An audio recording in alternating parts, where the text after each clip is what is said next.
You didn't notice, did you? You didn't notice when you pretended to be asleep in the car just to have your mother carry you up to bed for the last time. You didn't notice when you ran to the door and yelled "Daddy's home" after work and he picked you up and spun you around for the last time. You didn't notice when the rain washed away your chalk drawings on the sidewalk and you never went back out there to color hopscotch again. You didn't notice that when you dried off after you danced in the rain and jumped in the puddles, you started caring about makeup and hair getting ruined and you never went back out. You didn't notice that you hung up those plastic play phones and never opened it again. You had a real one now and it was not a toy but an addiction. You didn't notice that you put on your shoes after playing in the ball pits and you never took them off again. You didn't notice when you ate ice cream for the last time without counting calories in your head. You didn't notice when you had your last fight with your sister about who got the passenger seat before you started arguing about who got to drive the car. You didn't notice when you stopped believing in Santa Claus as the magic of Christmas was replaced with material wish lists. You didn't notice when you stopped believing in a monster that lived under your bed as it started to come out in the reflection of your mirror. You didn't notice when you went to field day for the last time, when you got your last participation trophy, when you kicked your brother's seat during a road trip for the last time,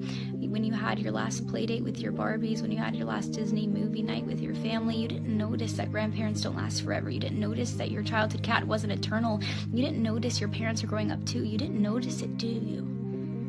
You didn't notice that you grew up, but you notice it now, don't you? You notice it every time you look in the mirror and you are shocked because your reflection doesn't look familiar. You look older, you look tired, you look like it's been centuries since you let your imagination run wild. You look like you don't even remember what it's like to be a child, and you notice that every time you look back at pictures and you notice how you were at the age that little you was always wishing for, and you notice how you never thought you would make it this far. Adulthood was as fantasy as the games you would play, but here you are, and you notice it now, don't you? The time goes by too fast.